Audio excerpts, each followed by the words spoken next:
Hello everyone and welcome to a new episode of the pre-searing Grail. I'm short on red iris flowers and I'm short on dull carapaces, so what better way to fix those two problems and to work on our coloring book at the same time than open some hidden stashes. We have 7 slots to fill, 2 axes, a sickle and a tribal axe, 3 hammers, a dwarven hammer, a giant slayer's hammer and a summit hammer, and 2 slots for the staves, 1 for just getting a dead staff and 1 for getting a dead staff with a ritualist component. So if we get extremely lucky, we can fill that in with just 1 item, but I don't think that will happen. As per the rules, all of the items we need to get need to drop as blue for them to count. So let's open the first hidden stash together, and that's probably how it's gonna go. Yes, so the first route I'm gonna take is this route around the Devourer's Cave. This is probably my favorite and I showed it already on the channel. We have 3 hidden stashes on the route, 1 on the way to the cave and 2 inside. So there is probably a counter somewhere here on the screen. I will be updating it as we go so you can follow along how far into the grind we are and see how sane I still am. And well, let's start the adventure, shall we? I hope you'll enjoy. I don't think seeing this will ever get boring. 2 hidden stashes next to each other. Let's open both of those. Sadly, no luck. And as you can see, the counter doesn't increase. Just to make it a little more comfortable for myself, I will be updating it after every run. So that is 1 run down, 332 to go. 18 stashes in and we have our first kinda notable drop. I got a dead staff. Now this is number for sure above 10 since I started tracking, since I started doing the series, but I've never found a blue dead staff. So even if I don't get a ritualist one, it would be great to just get one during this entire video that's blue, just to confirm that they can in fact drop blue. White die, very nice. Oh my god. Oh my god, we got a black die. That's it. That's the first section finished. The miscellaneous section. We have all the dice, the char bag, and the char kit. Let me mark this momentous occasion. Black die completed. Everything is ticked as done. If we check the summary, the entire miscellaneous section is completed. 0 items remaining. 100% completed. And actually, this is a good moment to summarize everything. We are at 43% done with the entire spreadsheet. And the last Grail episode was like 2 months ago, I think. And since that point, I was doing daily quests every single day because I still want to get that rank 3 survivor. And during that time, I got 10 new items. We got 9 purples and 1 new rune. So they should be showing on the screen right now. But the one I'm most proud of that I got, the most excited, was the water wand. It's one of the very rare elementalist items, and in the Northlands only 1 enemy can drop it, the elementalist boss, so it's always an exciting day when an elementalist purple drops. Actually, speaking of daily quests, I'm doing one right now. I have Annihilation of Bandits. Anyways, I've been waiting since Halloween to record this. I've noticed that you can actually use a pumpkin cookie to get a 10% morale boost. And let me open my connoisseur of confectionaries. We are at 13,442, math hard. But I can actually use 2 honeycombs now. And I don't get any boost. If you try to do it other way around, the game won't let you, but for some reason it will let you do it if you use the cookie first. And now if I try to use honeycombs, now the game tells me that I'm at maximum morale. I just helped save Farmer Hamnet and it's gonna be a big milestone. Look at the left side. Let's talk to Lieutenant Langmar. And that is 1 million XP since last death, 337k to go for rank 3 survivor. There we go. Let me show the chat. Opening the hidden stash reveals a dwarven hammer. That is finally something. We are how many stashes deep? 231. 234 actually, because I update after every run. And we got our first item. Let's identify. Improved sale value. Actually the best mod. Oh my god. We got a blue dead stuff. Inventory is full. Frick, let's drop this. Blue dead stuff, this could be it. I mean, it already is a slot in the spreadsheet just for it being blue, but we have another for a blue ritualist stuff. I need to screenshot this. Okay. Okay, let's identify this.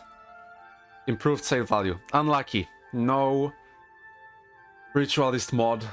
But it exists. It actually exists. Blue dead stuff is actually a possible drop. I had my doubts. But there we go. Look, look, look. Another dead stuff. Another full inventory. Come on. Let's drop this die. Improved sale value again. Come on. A quick break to help out Footman Tate. And we got ourselves a forked sword in purple color. Okay, with this dull carapace, I've gotten 2 full stacks right now, so I think it's high time we switched it up. I'll just finish this run. And for another location, I want to get like 100 stashes farming Wizard's Folly. It's probably one of the slowest zones for stashes, because there is a long run time to go to the 3 stashes. A lot longer runs than the ones here at Lakeside. But I think getting some icy lodestones will be worth it. So I tried the Wizard's Folly route for a bit, and I can't say I really like it, so I probably won't stay here for long. The standard route of going the way where you usually farm icy lodestones didn't really work out for me, so I developed a different kind of route, a long route around the entire zone. The pros of the route is you get 5 stashes, and it's very good for iris flowers. Actually, I found a lot of those during my runs. And another plus is if I turn left first, then I will do Ice Elemental Cave at the end, meaning that we get rid of most of the anti-farming shenanigans. But the downside is, for the vast majority of the route, you meet so many aggressive monsters that you have to deal with. It slows down the run tremendously. There isn't really that many ice elementals compared to the entire time you spend in the zone, and the runs are pretty long. They take like a 9 to 10 minutes even. Of course, you could run past some monsters and ignore them, and that might speed it up a bit, but it's just so tedious. Yeah, you get 5 stashes, but the time you spend is also quite long. This stash should be the last one for 500. I think you can barely see the counter. Actually, you know what? I'm gonna change it right in front of your eyes. It should change any second now. See the magic of editing a text file. Anyways, yeah, I'm pretty done with grinding Wizard's Folly. As I said before, not really a big fan of doing this route for stashes. Maybe there's a different one, maybe there's a better one. Maybe there's a, for example, like a 2 or 3 stash one that's just a lot faster, but I don't really see it. If you conjure up a route, let me know. I would be willing to test it out, because I doubt we will hit everything we need in the blues section in the other half of this video. But for now, I'm done with this, and I will be moving to the Green Hills County one for however long we will be there. I think there is another quite a fast 3 stash route there. I did a few runs of this route, and I can't say I really enjoy it, and the main issue I have with it is the RNG. Once you leave the Braden Estate and come here, if I press Alt, there is a stash that can spawn here, but the area it can spawn in is huge. So if you run by here and you see it highlighted, it's worth picking it up. But since you didn't kill any monsters yet, you would get very little loot from it. Or you could spend time killing monsters on the way, get maybe some cool items for nick farming, but then you spend that additional time. So assuming you go for that stash, then I go here, this way, and there are 2 more stashes here. But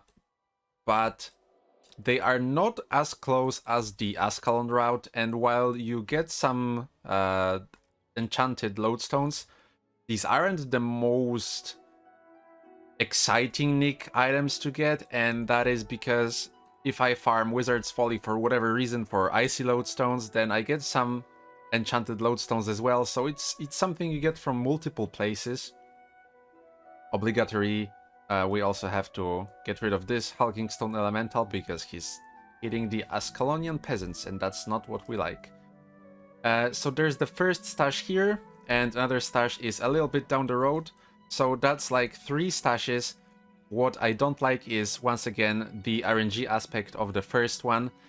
You can make a full run, go sort of that way, make a full loop, and always get that other stash and get the anti-farming done to ensure you get that first stash, and then you loop that way back to here, and then you go up for the stash that we just got. But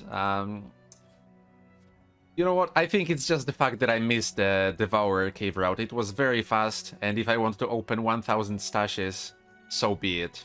So yeah, we barely, that will be stash 520 because I didn't pick that one stash this run, and I think I'm over this location.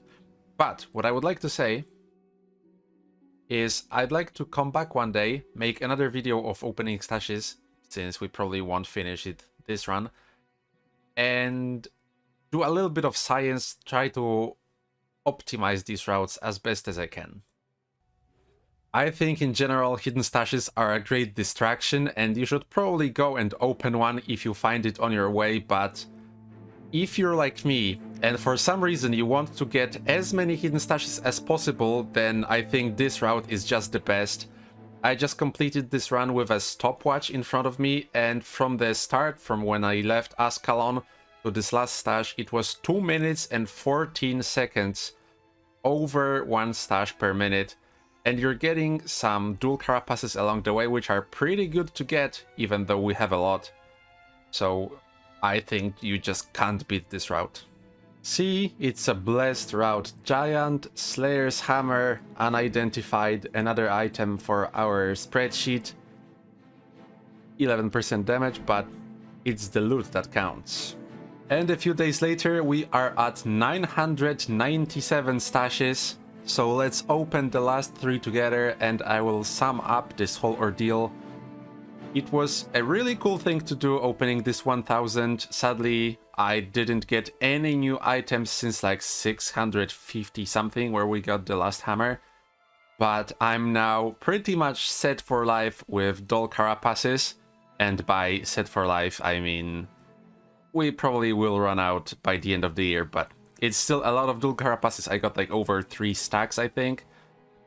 A bunch of red iris flowers and some scale fins, so that's all very, very good. We got 3 new unique blue items: a Dwarven Hammer, a Giant Slayer's Hammer, and a Dead Staff. We actually got 2 Dead Staffs. Sadly, no Ritualist mod, but still the fact that we got a Dead Staff is very cool.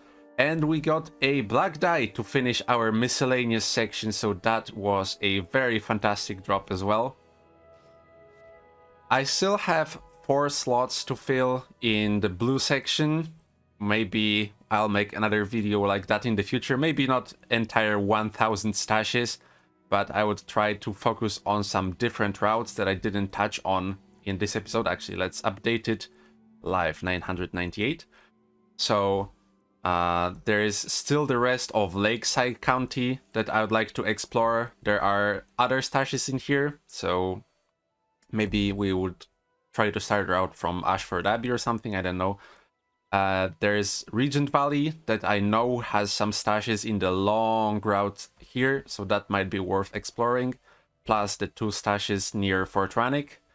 So that might be a long route that's better than the one I tried in this video at Wizard's Folly. And of course the Northland stashes, they can give coins, which I thought might be a con of opening them, because the coins might take up a slot. Ooh, Ah, no, I thought it's a dead stuff, but it's not. Might take up a slot for an item, but probably opening Northland's stashes might be a good mix between getting some purples and getting some potentially blues from the hidden stashes. So yeah, that is the plan for the future. Let me clear out those Devourers here really quick. And we will be opening the stash 1000. Last one. Let's bring it up to 1000. It actually moved. Let me move this. Okay. 1000 hidden stashes opened. I wasn't sure I'll make it. But I'm really glad I did. So thank you for watching. Hopefully you enjoyed. Hope you had a fantastic day, and I hope to see you in the next one. Goodbye. Lastly, I wanted to showcase one cool addition that I made to the spreadsheet, so I will untick this black die that we got. And if we check the summary, you can see that everything looks like it did before. I switched some colors around. But now look what happens when we finish a section like we did. We got that black die. It turns green.